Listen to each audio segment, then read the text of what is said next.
नमस्कार दोस्तों, आज हम एसएससी जीडी 2026 के लिए रीजनिंग का प्रैक्टिस सेट 8वां देखेंगे। ये प्रैक्टिस सेट आपके लिए काफ़ी इंपॉर्टेंट है क्योंकि इस प्रैक्टिस सेट में जो प्रश्न दिए गए हैं इन्हीं टाइप के प्रश्न आपकी परीक्षाओं में पूछे जाएंगे। तो चलिए हम शुरू करते हैं प्रश्न 1 से। हमें यहाँ पर पहला प्रश्न दिया है। प्रश्न कह रहा है कि उपमा पूरी कीजिए। यानी यहाँ पर जिस प्रकार मोची और चमड़े का जो आपस में संबंध है उसी प्रकार बड़े के साथ किस शब्द का संबंध है ये आपको बताना है। ये प्रश्न हमारा एसएससी सीपीओ 11/12/2025 की सेकेंड शिफ्ट में पूछा गया प्रश्न है और यहाँ पर मैं आपको एसएससी सीपीओ के प्रश्न प्रैक्टिस करवाऊंगा। यहाँ पर मैं आपको एसएससी सीपीओ के प्रश्न क्यों प्रैक्टिस करवा रहा हूँ, क्योंकि आपको पता होगा कि जो एसएससी की एग्जाम है पहले टीसीएस करवाता था लेकिन अभी एडीक्यूटी करवा रही, तो यहाँ पर मैं आपको एडीक्यूटी पैटर्न के प्रश्न प्रैक्टिस करवा रहा हूँ। ठीक है, क्योंकि एसएससी जीडी 2026 की एग्जाम है उससे भी एडीक्यूटी ही करवाएगी, तो यहाँ पर हम एडीक्यूटी पैटर्न को प्रैक्टिस करेंगे। ठीक है, तो यहाँ पर हमारे पास जो पहला प्रश्न दिया ये हमारा एनालॉजी का प्रश्न है, शब्द एनालॉजी का प्रश्न है। यानी यहाँ पर जिस प्रकार मोची और चमड़ा का जो आपस में संबंध है उसी प्रकार हम यहाँ पर बड़े के साथ किस शब्द का संबंध होगा ये हम बताएंगे। ठीक है, तो सबसे पहले हम यहाँ पर पता करेंगे कि यहाँ पर मोची और चमड़ा का आपस में क्या संबंध है और कैसे संबंध है। तो आप यहाँ पर कहोगे कि मोची जो एक प्रकार यानी कि मुख्य रूप से चमड़े का काम करता है, उसी प्रकार बड़े मुख्य रूप से किसका काम करता है हम यहाँ पर बता देंगे, क्योंकि यहाँ पर संबंध क्या है कि जो मोची है ये मुख्य रूप से चमड़े का काम करता है, तो उसी प्रकार जो बड़े है ये भी मुख्य रूप से किसका काम करता है, तो ये आपको पता होगा कि ये लकड़ी का काम करता है। तो ऑप्शन में देखिए लकड़ी कहाँ पर है, तो ऑप्शन नंबर डी में दिया है, तो ऑप्शन नंबर डी हमारा यहाँ पर सही जवाब हो जाएगा। ठीक है, बस हमें यहाँ पर समान संबंध देखना था। अब चलिए हम बढ़ते हैं प्रश्न 2 पे। अब 2 नंबर का प्रश्न दिया है। प्रश्न कह रहा है कि आप एक निर्धारित कार्य पूरा करना भूल गए, सबसे अच्छा निर्णय क्या है। यानी यहाँ पर निर्णय वाला प्रश्न है, यानी कि आपको पता होगा कि एसएससी जीडी जो 2025 और 24 की एग्जाम हुई वहाँ पर तो आपको निर्णय वाले प्रश्न देखने को नहीं मिले क्योंकि तब टीसीएस करवाती थी, लेकिन अभी एडीक्यूटी करवा रही, तो हो सकता है कि आपको निर्णय वाले भी प्रश्न देखने को मिल जाए, क्योंकि SSC CHSL, SSC CGL, Delhi police constable, CPO in exam में निर्णय वाले भी प्रश्न देखने को मिले हैं क्योंकि इनको एडीक्यूटी करवाए है। तो हो सकता है कि आपको अभी जीडी में भी देखने को मिले, इसीलिए यहाँ पर मैं आपको ये भी प्रैक्टिस करवा रहा हूँ। ठीक है, हालांकि ये प्रश्न सरल होते हैं। यहाँ पर देखिए सबसे पहले हमें यहाँ पर प्रश्न क्या कह रहा है कि आप एक निर्धारित कार्य पूरा करना भूल गए हैं, सबसे अच्छा निर्णय क्या है। यानी मान लो आपको किसी ने कार्य दिया, निर्धारित कार्य करना आप भूल गए हैं, तो उसके लिए सबसे अच्छा निर्णय क्या है, हमें ऑप्शन में देखना होगा। तो ऑप्शन में देखिए सबसे पहला ऑप्शन क्या कह रहा है, ऑप्शन कह रहा है कि अपनी गलती छुपाओ। यानी आपको किसी ने कोई कार्य करने के दिया है और आप भूल गए हो, तो आप अपनी गलती क्यों छुपाओगे, तो इसीलिए ये वाला तो नहीं हो सकता, तो ऑप्शन नंबर ए को तो हम हटा देंगे। अब दूसरे को देखिए, ये सबसे अच्छा निर्णय नहीं है। अब दूसरे को देखेंगे, किसी और को दोष दो। क्या आपको किसी ने कोई निर्धारित कार्य करने के लिए दिया है और आप उसे भूल गए हो, तो आप किसी और को दोष क्यों दोगे, तो ये भी गलत हो जाएगा। ठीक है, ऑप्शन नंबर बी भी नहीं हो सकता है। यहाँ पर हम सी को देखते हैं। सी वाला कह रहा है कि पर्यवेक्षक को सूचित करें और इसे शीघ्र ही ठीक करें। हाँ, हम यहाँ पर पर्यवेक्षक यानी कि जो हमें कार्य करने के लिए किसी व्यक्ति ने दिया है उसे हम वापस से सूचित करेंगे कि हम भूल गए थे और हम इसे शीघ्र ही ठीक करना चाहते हैं, तो ये हो सकता है। ठीक है, क्योंकि हम भूल गए थे तो ये हम हो सकता है कि पर्यवेक्षक को सूचित करके इसे शीघ्र ही ठीक करें, ये हो सकता है। लेकिन अभी हम यहाँ पर डी वाले को भी देख लेते हैं, क्योंकि निर्णय वाले प्रश्न में आपको चारों ऑप्शन को देखना होगा, फिर आपको एक अच्छा निर्णय ढूंढना होगा।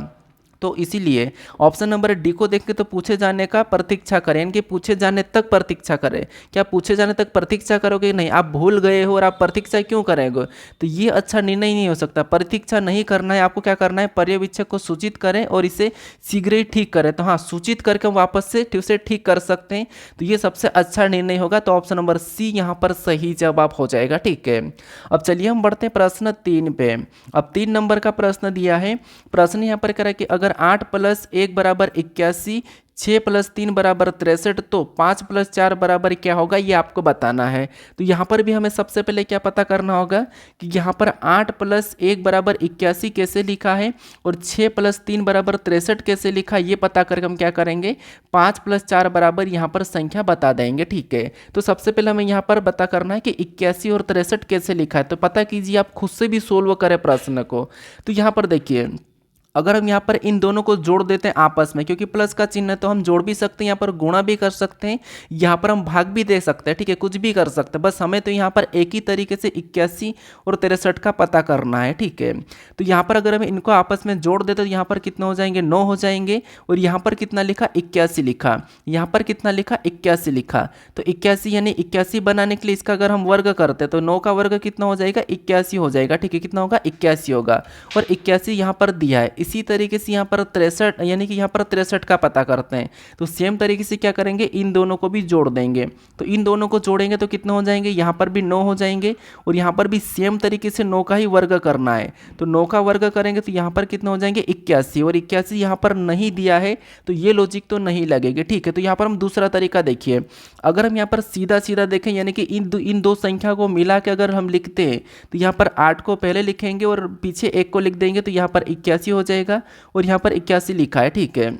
उसी तरीके से इन दोनों संख्या को भी मिलाकर लिखेंगे तो 6 को सबसे पहले लिखेंगे और 3 को उसके बाद लिखेंगे तो यहाँ पर भी 63 बन जाएगा। और 63 भी यहाँ पर दिया है। तो इस तरीके से भी हमें यहाँ पर 81 और 63 का पता हो चुका है। तो उसी तरीके से यहाँ पर 5 और 4 का बताएंगे तो आपको पता है कि सबसे पहले यहाँ पर हम 5 को लिख लेंगे और उसके पीछे क्या करेंगे, 4 को लिख लेंगे। तो यहाँ पर हमारे पास 54 हो रही, यानी कि यहाँ पर अभी क्या होना चाहिए, तो आप कहोगे यहाँ पर हमारे पास अभी 54 होना चाहिए। क्या 54 ऑप्शन में दिया है? तो ऑप्शन में अगर हम 54 देखेंगे तो ऑप्शन नंबर सी में दिया है। तो ऑप्शन नंबर सी यहाँ पर सही जवाब हो जाएगा। तो आपको सभी में सेम लॉजिक लगाना, जैसे हमने यहाँ पर सभी में सेम लॉजिक लगाया है। यहाँ पर आप दूसरा लॉजिक भी लगा सकते हो। दूसरा लॉजिक क्या लग सकता है, तो यहाँ पर थोड़ा सा समझिए। अगर हम इन दोनों को जोड़ देते तो इन दोनों को जोड़ेंगे तो कितना हो जाएगा, 9 हो जाएगा। और 9 यानी कि 8 में 1 जोड़ेंगे तो कितना हो जाएगा, तो 8 में 1 जोड़ेंगे तो 9 हो जाएगा, ठीक है। कितना हो जाएगा, 9 हो जाएगा। और 9 का गुणा करेंगे तो 9 9 81 और 81 यहाँ पर है। सेम लॉजिक यहाँ पर भी लगाएंगे, इन दोनों को जोड़ेंगे तो कितना हो जाएंगे, 9 हो जाएंगे। और उसके बाद इस 6 में 1 जोड़ देंगे तो कितना हो जाएगा, 7। और 7 के साथ इसका गुणा करेंगे तो 9 से 63 और 63 भी यहाँ पर दिया है। सेम लॉजिक यहाँ पर भी लगाना है। इन दोनों को जोड़ेंगे तो कितना हो जाएंगे, 9 हो जाएंगे। और इसमें एक ज़्यादा 5 में 1 जोड़ेंगे तो 6 हो जाएंगे। 6 का यहाँ पर गुणा करेंगे तो 9 6 54। तो इस तरीके से भी यहाँ पर 54 आ जाएगा, ठीक है। तो इस तरीके से भी ऑप्शन नंबर सी ही वाला हमारा यहाँ पर सही जवाब हो जाएगा। यहाँ पर 2 लॉजिक लग रहे लेकिन आंसर एक ही आ रहा है। अब चलिए हम बढ़ते हैं प्रश्न 4 पे। अब 4 नंबर का प्रश्न दिया है। ये प्रश्न थोड़ा सा आपको नया पैटर्न का देखने को मिलेगा, इस प्रकार का बुक में कम देखने को मिलता है। तो प्रश्न यहाँ पर कर कि 2 और 3 पर कौन सा अक्षर है, यानी यहाँ पर आपको एक तालिका दी है, इस तालिका में 2 और 3 पर कौन सा अक्षर है ये आपको बताना। तो कुछ नहीं करना, आपको तालिका को अच्छे से रीड करना, यानी कि तालिका को अच्छे से समझना है कि यहाँ पर कैसे हम बताएंगे कि 2 और 3 पर कौन सा अक्षर है। तो यहाँ पर देखिए 2 और 3 कहाँ पर, 2 और 3 यहाँ पर है। देखिए यहाँ पर 2 और 3 है, ठीक है। ये इधर वाली तालिका, मतलब यहाँ पर देखिए इधर से देखेंगे तो 2 और 3 कहाँ पर है, तो यहाँ पर है। तो यहाँ पर देखिए जैसे एक तालिका हमारे इधर से यहाँ पर जा रही है, एक तालिका इधर से जा रही है और एक तालिका इधर से, यानी कि यहाँ पर बॉक्स बना है। तो हमें 2 और 3 पर देखना है। तो यहाँ पर देखिए अगर हम यहाँ पर 2 और 3 पर देखते हैं तो सबसे पहले 2 को लीजिए, इधर 2 को लेंगे और उधर 3 को ले लेते हैं। तो 2 और 3 को देखते हैं, या फिर इधर 3 को लेते हैं उधर 2 को ले लेते हैं, ठीक है। तो यहाँ पर देखिए सबसे पहले अगर मान लो यहाँ पर हम 2 और 3 को लेते हैं, यहाँ पर मैं 3 को ले रहा था, 3 से मैं कहाँ तक जाऊँगा, 2 तक जाऊँगा। तो ये 2 तक गया। इधर भी 2 से आना, तो यहाँ पर इनके यहाँ पर कौन सा अक्षर आ रहा था, आपको यहाँ पर जी आ रहा। क्या जी ऑप्शन में दिया, तो जी ऑप्शन में नहीं दिया है। तो इस तरीके से 2 और 3 पर तो जी आ रहा है लेकिन ऑप्शन में नहीं है, तो ये तो नहीं होगा। फिर इस 2 से देखते, इस 2 से क्या करेंगे, 3 तक जाएंगे। तो इस 2 से यहाँ पर 3 तक जाएंगे तो यहाँ पर हम गए, ऊपर से 3 से आएंगे तो यहाँ पर आएगा। तो यहाँ पर 2 और 3 में हमें क्या देखने को मिल रहा है, एल देखने को मिल रहा है। हाँ, एल हमें ऑप्शन में दिया भी है। तो 2 और 3 पर कौन सा अक्षर होगा, तो वो एल होगा। ऑप्शन में देखिए ऑप्शन नंबर ए में दिया है, तो ऑप्शन नंबर ए हमारा यहाँ पर सही जवाब हो जाएगा। आप इस तरीके से भी देख सकते हैं, जैसे यहाँ पर इस 3 से गए थे और उस 2 से आना था, तो यहाँ पर हमें जी भी मिला था, तो ये भी हो सकता था लेकिन ऑप्शन में नहीं दिया। तो यहाँ पर जी भी 2 और 3 पर है और एल भी 2 और 3 पर है, ठीक है। 2 अक्षर है तो 2 में से हमें ऑप्शन में कोई एक देखने को मिलेगा, तो हमें एल देखने को मिला है। लेकिन आंसर यहाँ पर जी भी हो सकता है और एल भी, क्योंकि ऑप्शन के ऊपर निर्भर करता है, ठीक है। तो यहाँ पर ऑप्शन नंबर ए हमारा यहाँ पर सही जवाब हो जाएगा। अब चलिए हम बढ़ते हैं प्रश्न 5 पे। अब 5 नंबर का प्रश्न दिया है। प्रश्न करें कि सादृश्य पूर्ण करें, मतलब ये भी हमारा एनालॉजी का प्रश्न। इसको उपमा कहो, सादृश्य कहो या संबंधित लेटर कहो, एक ही बात है, ठीक है। बस हमें यहाँ पर अनुपात वाला देखने को मिले तो हमें यहाँ पर एनालॉजी टाइप से सोल्व करना है। तो यहाँ पर हम एक एक लेटर को देखेंगे। जैसे ए से जी को देखिए, ए हमारा 1 नंबर पे, जी 7 नंबर पे, मतलब यहाँ पर 6 प्लस हुआ है। फिर यहाँ पर देखिए सी से क्या करेंगे, आई को देखेंगे तो सी हमारा 3 नंबर पे, आई 9 नंबर पे, मतलब यहाँ पर भी 6 प्लस हुआ है। फिर ई से के को देखेंगे तो ई हमारा 5 नंबर पे, के 11 नंबर पे, यानी यहाँ पर भी 6 प्लस हुआ है। तो यहाँ पर सभी लेटर में 6 प्लस हुआ है। तो आगे भी बताने के लिए हम क्या करेंगे, 6 प्लस कर लेंगे। तो यहाँ पर बी से अगला लेटर लाने के लिए यहाँ पर क्या करेंगे, 6 प्लस करेंगे। 6 प्लस करेंगे तो बी हमारा कितने नंबर पे, 2 नंबर पे, 2 और 6 कितने हो जाएंगे, 8, और 8 नंबर पे एच आता है, तो पहला लेटर एच हो जाएगा। ठीक है, तो ऑप्शन नंबर ए और डी तो हो नहीं सकता है। फिर क्या करेंगे, डी में भी क्या करेंगे, सेम तरीके से 6 प्लस करेंगे। तो डी 4 नंबर पे, 4 6 कितने हो जाएंगे, 10, और 10 नंबर पे जे आता है, तो एच जे दोनों ऑप्शन में दिया है। उसके बाद लास्ट वाले में भी क्या करेंगे, सेम तरीके से 6 प्लस करेंगे। तो एफ 6 नंबर पे आता है, 6 जोड़ देंगे तो 12, और 12 नंबर पे एल आता है। तो ये ऑप्शन में देखिए कहाँ पर है, H J L. Option number C में दिया है, तो ऑप्शन नंबर सी हमारा यहाँ पर सही जवाब हो जाएगा। ठीक है, तो ये हमारा एनालॉजी का प्रश्न था। अब चलिए हम बढ़ते हैं प्रश्न 6 पे। अब 6 नंबर का प्रश्न दिया है। प्रश्न करें कि निम्न श्रेणी में लुप्त संख्या ज्ञात कीजिए, यानी यहाँ पर हमारे पास श्रृंखला है। इस श्रृंखला में अगला जो प्रश्नवाचक चिन्ह दिया है, यहाँ पर कौन सी संख्या होगी ये आपको बताना है। ठीक है, तो देखिए यहाँ पर सबसे पहले क्या करते हैं हम, श्रृंखला को ध्यान से देखिए, श्रृंखला कैसे लिखी है। तो यहाँ पर 1 3 7 5 लिखा है, ये ना तो किसी का वर्ग है और ना ही किसी का घन है, ना विषम संख्या, ना अभाज्य संख्या, ना सम संख्या है। तो यहाँ पर अब हम क्या करेंगे, या तो गुणा करेंगे या फिर अंतर करेंगे। तो यहाँ पर गुणा करने पर तो नहीं आएगा, हम यहाँ पर अंतर करते हैं। अंतर करिए, गुणा करने पे भी ला सकते हो। कैसे ला सकते हो, तो यहाँ पर देखिए, मान लो अगर हम गुणा करते हैं, 1 का 2 गुना करेंगे तो 1 का 2 गुना करने पर क्या होगा, 2 ही होगा, और प्लस 1 करेंगे तो 3 हो जाएगा। 3 का 2 गुना करेंगे तो 6 हो जाएगा, और 3 का 2 गुना करेंगे तो 6 हो जाएगा। 6 में प्लस 1 करेंगे तो कितने हो जाएंगे, 7, और 7 का भी 2 गुना करेंगे तो कितने हो जाएंगे, 14, और 14 में क्या करेंगे, 1 जोड़ेंगे तो 15। तो अगला लाने के लिए क्या करेंगे, 15 का भी 2 गुना करेंगे। तो 15 का यहाँ पर 2 गुना करेंगे तो 15 का 2 गुना कितना होगा, तो 15 का 2 गुना हो जाएगा 30, और 30 में 1 जोड़ेंगे तो 31। तो यहाँ पर क्या आना चाहिए, 31 आना चाहिए। क्या 31 ऑप्शन में दिया है, तो ऑप्शन नंबर सी में दिया है, तो ऑप्शन नंबर सी हमारा यहाँ पर सही जवाब हो जाएगा। ठीक है, कौन सा, ऑप्शन नंबर सी। तो यहाँ पर 2 गुना करके हम ला सकते हैं। अगर आप अंतर भी देखोगे तो यहाँ पर 2 का अंतर, 5 का अंतर। अगला अगर हम यहाँ पर देखेंगे तो हमारे पास यहाँ पर 8 का अंतर, यानी कि यहाँ पर अगला फिर अंतर से लाओगे तो अंतर से भी हो जाएगा, क्योंकि यहाँ पर हमारे पास यहाँ पर कितना है, 2 4 6 8, यानी कि अंतर से भी आ जाएगा। अंतर से कैसे, देखिए यहाँ पर कितने का अंतर है, तो आपको कि यहाँ पर 2 प्लस हुआ है, कितना, 2 प्लस। फिर यहाँ पर 3 से क्या करेंगे, 7 को देखेंगे तो यहाँ पर 4 प्लस हुआ है। फिर 7 से 15 को देखेंगे तो यहाँ पर 8 प्लस हुआ है, कितना प्लस हुआ, 8 प्लस हुआ है। यानी अगर आप कहोगे यहाँ पर इसका डबल, 2 का डबल 4 और 4 का डबल 8, तो अगला भी 8 का डबल प्लस हो जाएगा। तो 8 का डबल प्लस करेंगे तो 8 का डबल कितना होगा, 16, और 16 प्लस करेंगे तो इस तरीके से भी यहाँ पर 31 आ जाएगा। ठीक है, तो इस तरीके से भी ऑप्शन नंबर सी यहाँ पर सही जवाब हो जाएगा। आप अंतर करो या गुणा करो, आपका प्रश्न सही हो जाएगा। अब चलिए हम बढ़ते प्रश्न 7 पे। अब 7 नंबर का प्रश्न दिया है। प्रश्न कह रहा है कि आकृति 1 और 2, यहाँ पर प्रश्न क्या कह रहा है, प्रश्न कह रहा है कि आकृति 1 और 2 किसी विशेष तरीके से एक दूसरे से संबंधित है। दिए गए 4 विकल्पों में से 3 और 4 के बीच संबंध ज्ञात कीजिए और समान संबंध स्थापित कीजिए। मतलब ये एनालॉजी का प्रश्न, लेकिन आकृति एनालॉजी का प्रश्न है। यानी जिस प्रकार हमारे पास ये आकृति 1 और 2 आपस में संबंध है, उसी प्रकार इसका बताना है कि पहली आकृति से दूसरी आकृति कैसे बनी है, उसी प्रकार हम यहाँ पर तीसरी आकृति से चौथी आकृति को बता देंगे। तो यहाँ पर देखिए, अगर मैं यहाँ पर आपको बताऊं कि जैसे ये आकृति पूरी है, ठीक है, एक वृत्त है और यहाँ पर अधिवृत्त है, इसका मतलब ये कि यहाँ से आधा वृत्त है, यहाँ से ये आधा वृत्त है, आधा वृत्त हट चुका है। कैसे हट चुका है, तो यहाँ पर मैं आपको हटा के बता देता हूँ कि यहाँ पर जो इतना वृत्त है, ठीक है, यहाँ पर जो इतना वृत्त है वो हट गया है, और वहाँ पर अगली आकृति में जाके क्या हुआ, आधा वृत्त हो चुका है। क्या हुआ, आधा वृत्त हो चुका है। ठीक है, आधा वृत्त हटा है। तो उसी तरीके से अगला हमें लाना, तो हम क्या करेंगे, अगला बताने के लिए यहाँ पर नीचे भी आधा वृत्त क्या करेंगे, सॉरी आधी आकृति को नीचे हिस्से को हटा देंगे। जैसे उसमें भी नीचे वाला हिस्सा हट गया था, तो यहाँ पर भी हम नीचे वाले हिस्से को हटा देंगे, तो अगली आकृति ऐसी दिखाई देगी। ऐसी दिखाई देगी, कैसी, इस प्रकार की दिखाई देगी। तो ऑप्शन में देखेंगे ऐसी वाली आकृति, तो ऑप्शन नंबर ए में दी है, तो ऑप्शन नंबर ए वाला हमारा यहाँ पर सही जवाब हो जाएगा। ठीक है, कौन सा, ऑप्शन नंबर ए। अब चलिए हम बढ़ते हैं प्रश्न 8 पे। अब 8 नंबर का प्रश्न दिया है।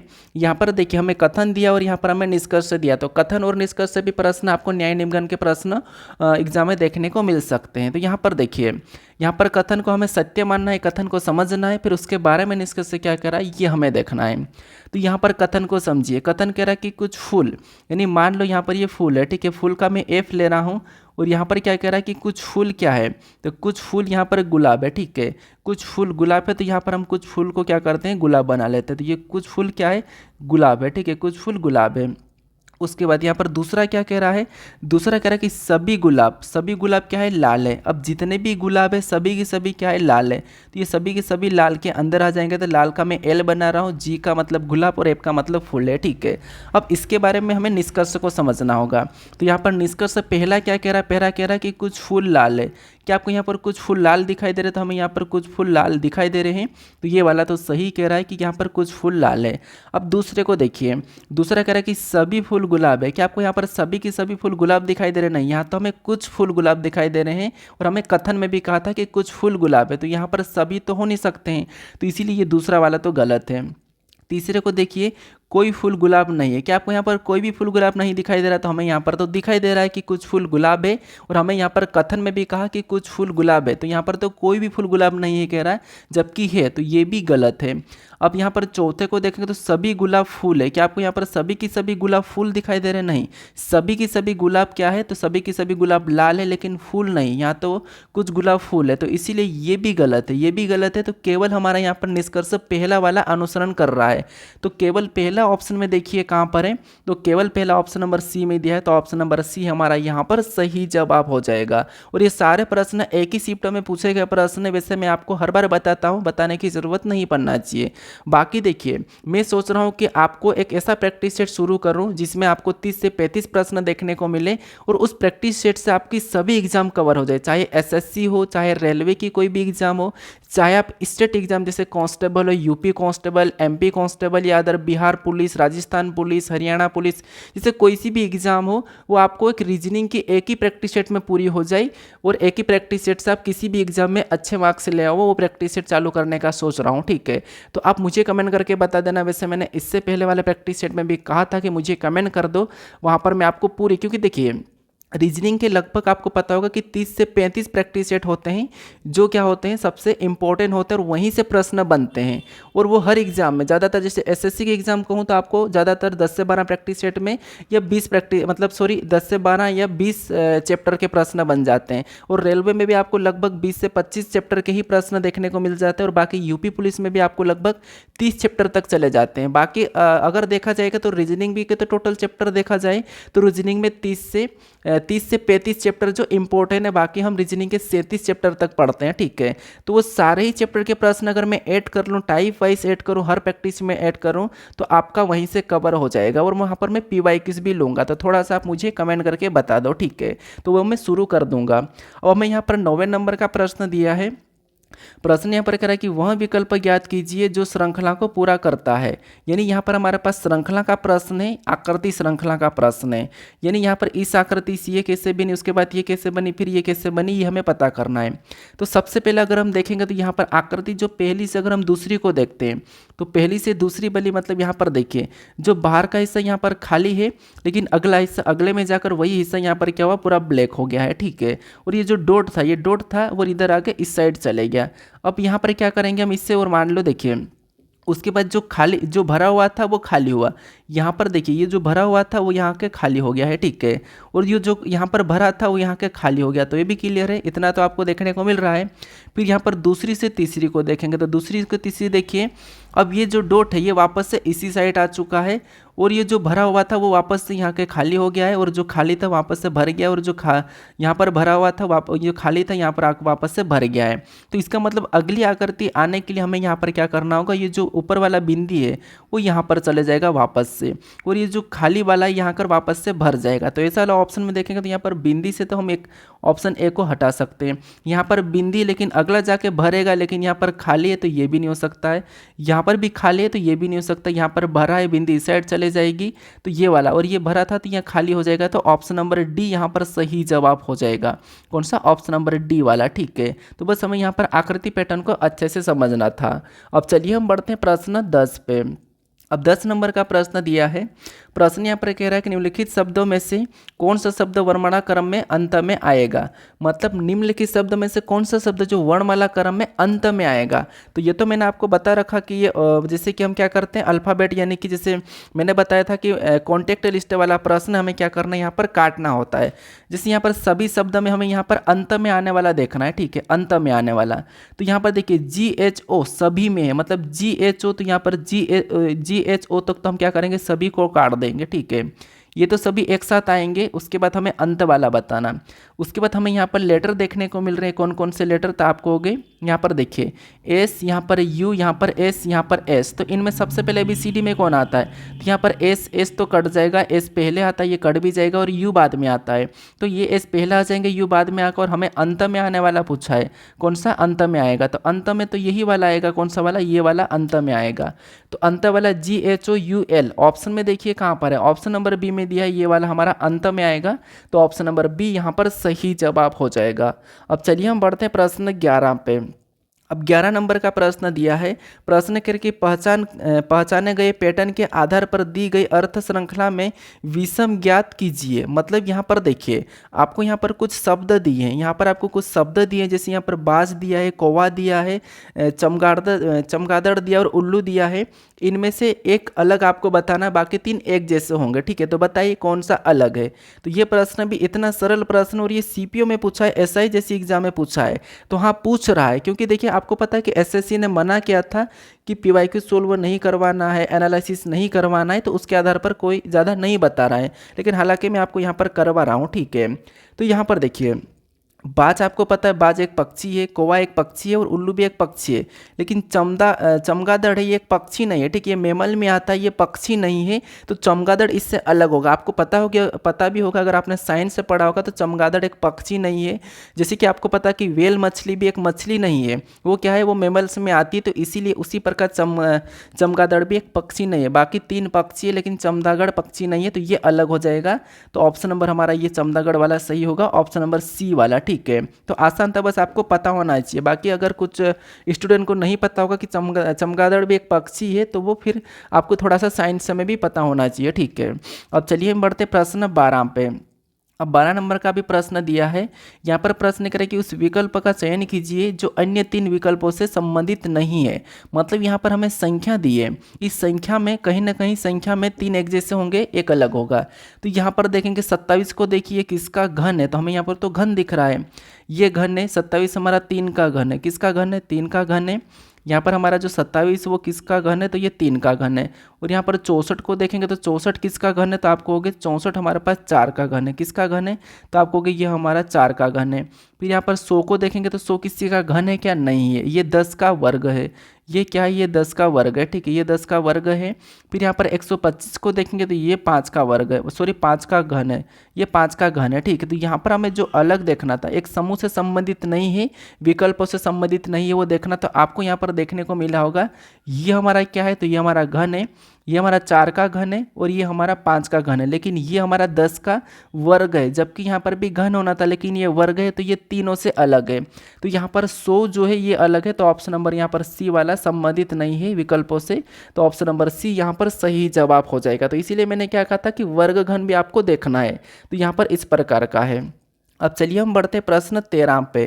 अब 13 नंबर का प्रश्न है, ये भी सेम टाइप का प्रश्न है। प्रश्न कह रहा है कि उस विकल्प का चयन कीजिए जो अन्य 3 विकल्पों से संबंधित नहीं है। तो बताइए, यहाँ पर भी आपको 4 संख्या देखने को मिल रही है श्रृंखला में। तो यहाँ पर भी अगर हम देखेंगे तो 9 किसका वर्ग है, तो आप कहोगे 9 हमारा 3 का वर्ग है, किसका वर्ग है, 3 का वर्ग है। फिर 16 को देखेंगे तो 16 किसका वर्ग है, तो 16 4 का वर्ग है, किसका वर्ग है, तो आप कहोगे 4 का वर्ग है। और 25 को देखेंगे तो ये किसका वर्ग है, तो ये हमारा 5 का वर्ग है, किसका, 5 का वर्ग है। और 49 को देखेंगे तो ये किसका वर्ग है, तो ये हमारा 7 का वर्ग है, किसका वर्ग है, 7 का वर्ग है। तब यहाँ पर हमें अलग बताना है। तो यहाँ पर अलग बताइए, यहाँ पर अलग क्या हो सकता है। तो यहाँ पर देखिए 3 4 5 यानी कि सीरियल नंबर है।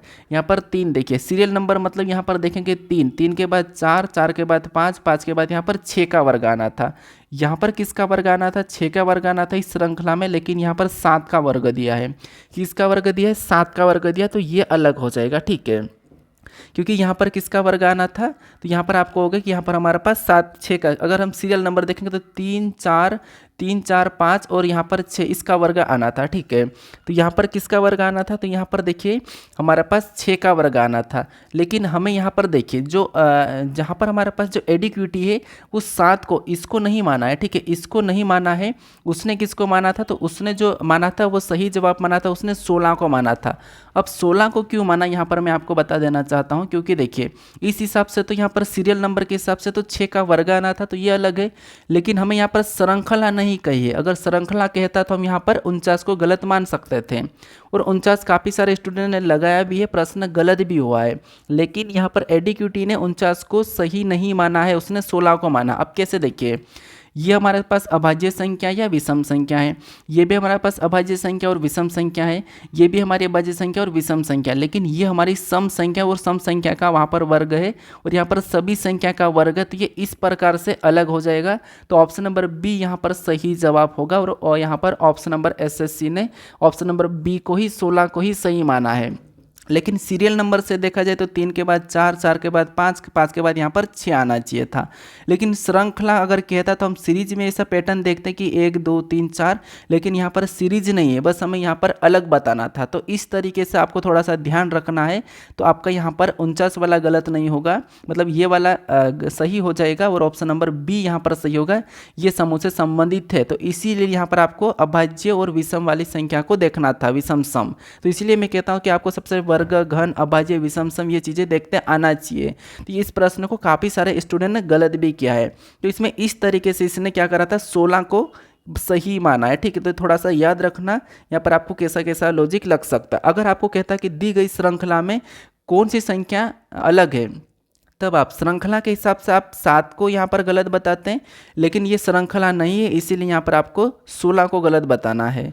अब चलिए हम बढ़ते हैं प्रश्न 14 पे। अब प्रश्न हमें 14 दिया है। प्रश्न कह रहा है कि 4 व्यक्ति जे, के, एल और एम 1 से 4 तल पर रहते हैं, मतलब तल पर रहते हैं, या भारी है, या इससे बड़ा है, इससे छोटा है। इस प्रश्न को कैसे सोल्व करना, मैंने आपको बता रखा कि लाइन खींच के सोल्व करना। कैसे, देखिए कि 4 व्यक्ति है जे, के, एल और एम 1 से 4 तल पर रहते हैं। अब यहाँ पर देखिए के एल के नीचे रहता है। ठीक है, के एल के नीचे रहता है, तो यहाँ पर मान लो ये के, ठीक है, ये के है, और के जो एल के नीचे रहता है, तो यहाँ पर एल को हम क्या करेंगे, ऊपर रखेंगे, और के जो एल के नीचे रहता है, तो ये एल के नीचे हमने बना लिया कि यहाँ पर देखिए के एल के नीचे रहता है, तो यहाँ पर के जो एल के नीचे रहता है। ठीक है, अब आगे पढ़ेंगे। आगे प्रश्न करें कि एम के ठीक ऊपर रहता है। जो एम है वो के ठीक ऊपर रहता है। इसका मतलब ये है कि यहाँ पर ठीक ऊपर, इसका मतलब यहाँ पर एम आना चाहिए। ठीक है, क्योंकि ठीक ऊपर रहता है तो इसका मतलब यहाँ पर आना चाहिए। ठीक है, उसके बाद आगे प्रश्न करें कि आई भूतल पर नहीं रहता है। जो आई है वो भूतल पर नहीं रहता। भूतल मतलब सबसे नीचे आई नहीं रहता है,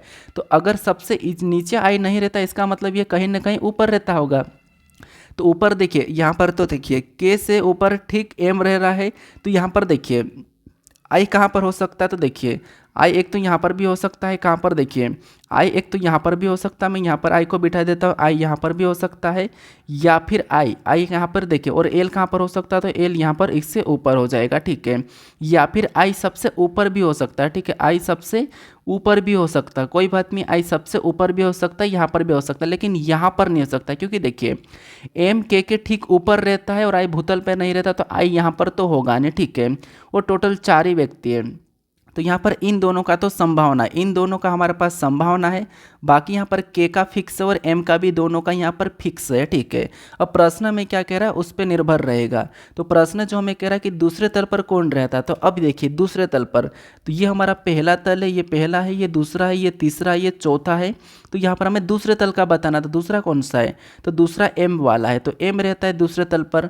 तो एम ऑप्शन में देखेंगे तो ऑप्शन नंबर सी में दिया है, तो ऑप्शन नंबर सी हमारा यहाँ पर सही जवाब हो जाएगा। ठीक है, अब चलिए हम बढ़ते हैं प्रश्न 15 पे। अब 15 नंबर का प्रश्न दिया है। प्रश्न कह रहा है कि वह शब्द चुने जो मेल नहीं खाता, मतलब यहाँ पर भी आपके पास 4 विकल्प है, इनमें से 3 एक जैसे हैं, एक अलग है, उसका चयन करके आपको बताना है। तो वह शब्द चुनिए जो मेल नहीं खाता है। ठीक है, तो बताइए कौन सा अलग है, गर्दन है, कान है, दिल है, होठ है, तो इनमें से कौन सा अलग है। तो यहाँ पर तो आसान सा है, ऑप्शन नंबर सी यहाँ पर अलग है। दिल यानी कि हार्ट कैसे, देखिए गर्दन ये बाहर का हिस्सा है, कान भी बाहर का हिस्सा है इंसान के शरीर का, और होठ भी शरीर के बाहर का हिस्सा है। मतलब ये जो तीन है, गर्दन शरीर की बाहर का हिस्सा है, और कान भी शरीर के बाहर का हिस्सा है, और होठ भी शरीर के बाहर का हिस्सा है, लेकिन दिल जो हार्ट है वो शरीर के अंदर का हिस्सा है। तो ये इन तीनों से मेल नहीं खाता, ये अंदर का हिस्सा है। तो ऑप्शन नंबर सी यहाँ पर सही जवाब हो जाएगा। ठीक है, अब चलिए हम बढ़ते प्रश्न 16 पे। अब 16 नंबर का प्रश्न दिया है। प्रश्न यहाँ पर कह रहा है कि निम्नलिखित 5 आकृतियों में से 4 किसी न किसी रूप से समान है और एक उस रूप से इनमें से भिन्न है। विषम आकृति का चयन कीजिए। वापस से आपको यहाँ पर विषम आकृति का चयन करना, मतलब देखिए यहाँ पर 1 2 3 4 5 आकृतियाँ दी, इनमें से 4 एक जैसी होगी और कोई एक अलग होगी, तो उसका चयन करना। तो बताइए कौन सा हो सकता है। फटाफट से सोल्व करो और लास्ट में मुझे स्कोर भी बताना है। ठीक है, तो देखिए यहाँ पर हमारे पास लेटर दिए हैं, तो इन लेटर को देखेंगे। जैसे यहाँ पर देखिए P से क्या करेंगे, S को देखेंगे 3 प्लस, S से V को देखेंगे 3 प्लस, मतलब यहाँ पर सभी में 3 प्लस हो रहा है। फिर B से E को देखेंगे 3 प्लस, E से H को देखेंगे तो यहाँ पर भी 3 प्लस, मतलब यहाँ पर भी सभी में 3 प्लस हुआ है। फिर Y से U को देखेंगे तो Y 25 पे, U 21 पे 4 माइनस, यहाँ पर देखिए 4 माइनस। और U से R को देखेंगे तो यहाँ पर कितना माइनस, तो यहाँ पर 3 माइनस, तो यहाँ पर 3 माइनस, यहाँ पर 4 माइनस। इसमें देखिए J से M को देखेंगे 3 प्लस, M से P को देखेंगे 3 प्लस, तो यहाँ पर सभी में 3 प्लस हुआ है। फिर यहाँ पर T से W को देखेंगे 3 प्लस, W से Z को देखेंगे यहाँ पर भी 3 प्लस, तो यहाँ पर भी सभी में 3 प्लस। तो अब देखिए यहाँ पर आपको अलग कौन सा दिखाई दे रहा है, तो आप कहोगे ये वाला हमें यहाँ पर अलग दिखाई दे रहा है, क्योंकि यहाँ पर 4 माइनस 3 माइनस हुआ है, बाकी में सभी में 3 प्लस 3 प्लस 3 प्लस हो रहा है। यहाँ पर लेटर जो लिखे हैं, तो यहाँ पर वाई यू आर अलग हो जाएंगे इन चारों से। तो ऑप्शन में देखेंगे तो Y U R option number यहाँ पर देखिए सी में दिया है, तो ऑप्शन नंबर सी हमारा यहाँ पर सही जवाब हो जाएगा। अब चलिए हम बढ़ते हैं प्रश्न 17 पे। अब 17 नंबर का प्रश्न दिया है, यहाँ पर वापस से निर्णय वाला प्रश्न है। प्रश्न क्या कह रहा है कि एक सहपाठी समूह कार्य में बहुत शांत रहता है, आप उन्हें कैसे संलग्न करते हैं। यानी एक सहपाठी है जो एक समूह कार्य में बहुत शांत रहता है, मतलब क्या है कि आपने एक समूह बनाया, ठीक है, आपने एक समूह बनाया है और आपके समूह में आपका एक मित्र होगा। मतलब एक समूह में तो हम सहपाठी रहते हैं कि किसी कार्य को मान लो हम 5 जने मिलकर कर रहे हैं, ठीक है, एक समूह बना रहे हैं, 5-5 का समूह बना रहे हैं, और हमारे समूह में एक जो सहपाठी है, मतलब एक जो 5वां इंसान है, वो बहुत शांत रहता है, तो उन्हें कैसे हम संलग्न करेंगे। ठीक है, इस प्रकार का है। तो एक सहपाठी समूह कार्य में बहुत शांत रहता है, तो आप उन्हें कैसे संलग्न करेंगे। ठीक है, तो कैसे संलग्न करोगे, तो सबसे पहले देखिए ऑप्शन से देखेंगे हम। ऑप्शन नंबर ए वाले को देखिए। ऑप्शन नंबर ए कह रहा है कि सारा काम आप किसी की मतलब यहाँ पर कह रहा है कि सारा काम आप ही ले लो। क्या आप सारा काम आप ही ले लोगे, जबकि आपको 5 व्यक्ति को मिलकर करना है समूह में, तो क्या सारा काम आप ही ले लोगे। तो ये तो अच्छे से संलग्न करने वाला नहीं है, तो ये वाला तो गलत हो जाएगा, क्योंकि हमें यहाँ पर हमारा एक सहपाठी है जो मतलब समूह कार्य में बहुत शांत रहता, तो क्या हम उसका काम भी हम सारा काम आप अपने पे ले लेंगे, नहीं, ये तो गलत हो जाएगा। दूसरे को देख लेते हैं। दूसरा कह रहे कि उन्हें कुछ नहीं करने दो। ऐसा तो होगा नहीं कि हम हमारे ग्रुप में और उसे हम कुछ नहीं करने दो, तो ये भी नहीं हो सकता है कि हमें उन्हें कुछ नहीं करने दो, तो ये तो गलत हो जाएगा। ऐसे हम संलग्न नहीं करेंगे, क्योंकि हमारे 5 लोग हैं हमारे ग्रुप में, तो पाँचों मिलकर कुछ न कुछ थोड़ा थोड़ा करेंगे। ठीक है, तो ऑप्शन नंबर ए बी तो हो नहीं सकता है। सी को देखिए, सी वाला कह रहा है कि उनकी सार्वजनिक रूप से आलोचना कर रहे। अब उनकी सार्वजनिक रूप से हम आलोचना क्यों करें, एक अच्छा व्यक्ति आलोचना नहीं करेगा, ठीक है, आलोचना तो हमें करना ही नहीं, क्योंकि हमारा सहपाठी है, भले शांत रह रहा, तो क्यों शांत रह रहा हमें पूछना होगा ना, तो डायरेक्ट आलोचना करना, तो इसे भी हम गलत मान लेंगे। ठीक है, अब डी को पढ़ेंगे।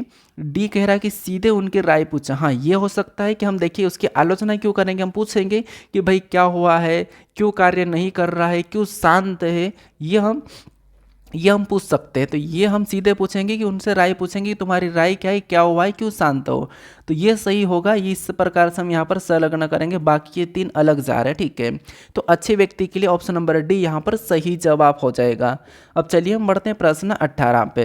अब प्रश्न हमें 18 दिया है, और ये प्रश्न हमारा रक्त संबंध का प्रश्न है, ब्लड रिलेशन का प्रश्न, ठीक है, और सांकेतिक वाला प्रश्न, यानी यहाँ पर हमें बताना है कि अभिव्यक्ति के प्रतिशत $L $E में एल एफ से किस प्रकार संबंधित है ये हमें बताना। तो सबसे पहले हमें यहाँ पर इनका अर्थ भी दिया है, तो इन अर्थ के आधार पर हमें यहाँ पर क्या करना होगा, रिलेशन देखना होगा।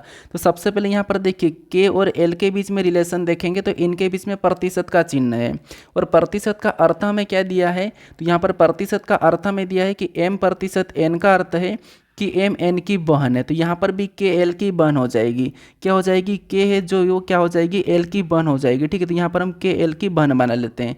तो k क्या है, l की बहन है, तो हमने यहाँ पर बना लिया। फिर और आगे देखेंगे हम यहाँ पर एल से क्या करेंगे, यहाँ पर के को छोड़ देंगे और एल और ई के बीच में देखेंगे। तो यहाँ पर हैश का चिन्ह है और हैश का अर्थ क्या कहा है कि एम हैश एन का अर्थ है कि एम एन का पुत्र है, एम क्या है, एन का पुत्र है। तो यहाँ पर भी एल ई का पुत्र हो जाएगा, यहाँ पर भी एल ई का पुत्र हो जाएगा। तो एल जो क्या है ई का पुत्र है, तो यहाँ पर हम क्या करेंगे, ई को ऊपर बनाएंगे और ई का पुत्र को है कौन है, एल है, तो यहाँ पर हम प्लस लगा लेंगे। ठीक है, फिर आगे इन दोनों में देखेंगे तो यहाँ पर कौन सा चिन्ह है, डॉलर का चिन्ह है। और डॉलर का अर्थ क्या कहा है कि एम डॉलर, यहाँ पर सॉरी एम डॉलर एन का अर्थ है कि एम एन का पिता है, एम एन का पिता है। तो यहाँ पर भी क्या हो जाएगा, ई एफ का पिता हो जाएगा, ई जो है एफ का पिता हो जाएगा। तो पिता है मतलब यहाँ पर हम प्लस लगा लेंगे, और किसका पिता है, एफ का। ये किसका पिता है, एफ का पिता। तो एफ को कहाँ पर लिखेंगे, नीचे लिखेंगे। अब यहाँ पर देखिए इसका पिता और ये भी इसका पिता, तो यहाँ पर ये भाई बहन में होना चाहिए, तो इसको यहाँ पर हम भाई या बहन बना लेते हैं। अब आगे देखिए आगे प्रश्न क्या पूछ रहा है, आगे प्रश्न कह रहा है कि यहाँ पर एल एफ से किस प्रकार संबंधित है, यानी जो एल है वो एफ से किस प्रकार संबंधित है। यानी यहाँ पर देखिए एफ का एल क्या लगेगा। ठीक है, एफ का एल क्या लगेगा ये आपको उल्टा बताना, जहाँ पर भी से लगा। एल एफ से किस प्रकार संबंधित है, यानी कि एल जो है एफ का क्या लगेगा। तो यहाँ पर देखिए एल एफ का क्या लगेगा, तो यहाँ पर देखिए एल जो एफ का क्या लगेगा, तो यहाँ पर ये एफ है। ठीक है, और एफ का एल क्या लग रहा था आपको, भाई लग रहा है। तो भाई ऑप्शन में देखेंगे तो ऑप्शन नंबर यहाँ पर देखिए सी में दिया है, तो ऑप्शन नंबर सी हमारा यहाँ पर सही जवाब हो जाएगा। ठीक है, तो ये हमारा रक्त संबंध का प्रश्न था। अब चलिए हम बढ़ते हैं प्रश्न 19 पे। अब 19 नंबर का प्रश्न दिया है, प्रश्न करें कि निम्नलिखित श्रृंखला को पूरा करें। वापस से श्रृंखला का प्रश्न है, और यहाँ पर हमारे पास 0 से शुरू हो रही है, तो यहाँ पर कौन सी संख्या होगी ये आपको बताना। तो बताइए कि श्रृंखला में कौन सी संख्या होगी। तो यहाँ तो हम गुणा करेंगे या फिर हम क्या करेंगे, अंतर करेंगे। तो यहाँ पर मान लो हम अंतर ही कर लेते, अगर 0 से 3 को देखेंगे तो यहाँ पर कितना प्लस हो रहा है, तो आप कहोगे 3 प्लस हुआ है। फिर यहाँ पर 3 से 6 को देखें तो यहाँ पर कितना प्लस हुआ है, तो यहाँ पर भी 3 प्लस हुआ है। फिर 6 से 9 को देखेंगे तो यहाँ पर कितना प्लस हो रहा है, तो यहाँ पर भी 3 प्लस हुआ है। तो अगली संख्या यहाँ पर बताने के लिए हम क्या करेंगे, इसमें भी सेम तरीके से 3 प्लस कर लेंगे। तो यहाँ पर 9 में जब हम 3 प्लस करेंगे तो यहाँ पर क्या आना चाहिए, 12 आना चाहिए। कितना आना चाहिए, तो यहाँ पर हमारे पास 12 आना चाहिए। और 12 में भी अगली संख्या पता करने के लिए क्या करेंगे, 3 ही प्लस करेंगे पैटर्न के हिसाब से, तो 15 आ जाएगा। मतलब यहाँ पर 100% 12 होगा। तो ऑप्शन में देखेंगे 12, तो ऑप्शन नंबर ए में दिया है, ऑप्शन नंबर ए हमारा यहाँ पर सही जवाब हो जाएगा। ठीक है, अब चलिए हम बढ़ते हैं प्रश्न 20 पे। अब 20 नंबर का प्रश्न दिया, ये भी हमारा सीरीज का प्रश्न है कि निम्नलिखित श्रृंखला में अगले स्थान पर कौन सा विकल्प आएगा। प्रश्न को पढ़ना जरूरी है। ठीक है, तो बताइए यहाँ पर कौन सा अगला लेटर आ सकता है। तो यहाँ पर देखिए सबसे पहले हम यहाँ पर श्रृंखला के पैटर्न को समझेंगे। यहाँ पर देखिए एम के बाद एन, एन के बाद ओ, ओ के बाद पी, यानी कि यहाँ पर सीरियल लेटर्स चल रहे हैं। एम एन ओ पी, यानी कि अगला यहाँ पर क्यू आना चाहिए। यहाँ पर क्या आना चाहिए, क्यू आना चाहिए। ऑप्शन में देखेंगे तो ऑप्शन नंबर डी में भी दिया। आप कहोगे कि इतना सरल, तो पूछा गया था प्रश्न, तो मैं क्या करूँ, यहाँ पर पूछा गया था, क्योंकि एसएससी सीपीओ में 50 प्रश्न पूछे जाते हैं। ठीक है, तो यहाँ पर ऑप्शन नंबर डी हमारा यहाँ पर सही जवाब हो जाएगा। अब चलिए हम बढ़ते प्रश्न 21 पे। तो यहाँ पर मैं आपको 20 प्रश्न प्रैक्टिस करवा रहा हूँ कि जो प्रश्न अच्छे थे वो करवा रहा हूँ। ठीक है, तो यहाँ पर आपको जो टेस्ट क्वेश्चन दिख रहा है इसका सही जवाब आपको क्या करना, मुझे कमेंट करके बताना। ठीक है, क्या करना है आपको, मुझे कमेंट करके बताना कि इसका सही जवाब क्या है। अगर माउस को LNTRD लिखा जाता है तो यहाँ पर हाउस को कैसे लिखा जाएगा ये आपको मुझे कमेंट करके बताना है। ठीक है, तो इस प्रश्न का सही जवाब क्या है आप मुझे कमेंट करके बताओ। बाकी अगर आपने इस चैनल को अभी तक सब्सक्राइब नहीं किया है तो यहाँ पर आपको एक लोगो दिखाई देगा, यहाँ पर क्लिक करके आप चैनल को सब्सक्राइब कर लीजिए। बाकी अगर आप इससे पहले वाले प्रैक्टिस सेट को नहीं देखा होगा तो यहाँ पर क्लिक करके उसे देख लीजिए राइट में। और बाकी अगर आपको अल्फ़ाबेट की प्लेस वैल्यू याद नहीं होती है या फिर आपको उसकी अपोजिट याद नहीं होता तो यहाँ पर क्लिक करके उसे देख लीजिए। और बाकी मैंने कहा था कि आपको मिक्स प्रैक्टिस सेट शुरू करने का, तो क्या मैं वो शुरू करूँ, वो मुझे थोड़ा सा कमेंट करके बता दो, ठीक है, कि वो मिक्स प्रैक्टिस सेट में शुरू करूँ या नहीं करूँ, ठीक है, क्योंकि उससे आपकी सभी एग्ज़ाम कवर हो जाएगी। आपको अलग से देखने की कोई ज़रूरत नहीं पड़ेगी, बार बार इसका प्रैक्टिस सेट देखना 1 घंटा, फिर इसका प्रैक्टिस सेट देखना 1 घंटा, फिर उसका और 1 घंटा देखना, ऐसे ऐसे में आप रीजनिंग में भी 3-4 घंटे खर्चा कर दोगे। तो इसीलिए मैं यहाँ पर एक ही घंटे में सभी एग्ज़ाम के लिए कवर करवा दूंगा। तो आप मुझे कमेंट करके बता दो, ठीक है। बाकी मेरे एसएससी मोरी चैनल को सब्सक्राइब नहीं करा तो उसे कर लीजिए, उसका लिंक मैं डिस्क्रिप्शन बॉक्स में दे रखा हूँ। तो चलिए हम मिलते हैं नेक्स्ट वीडियो में।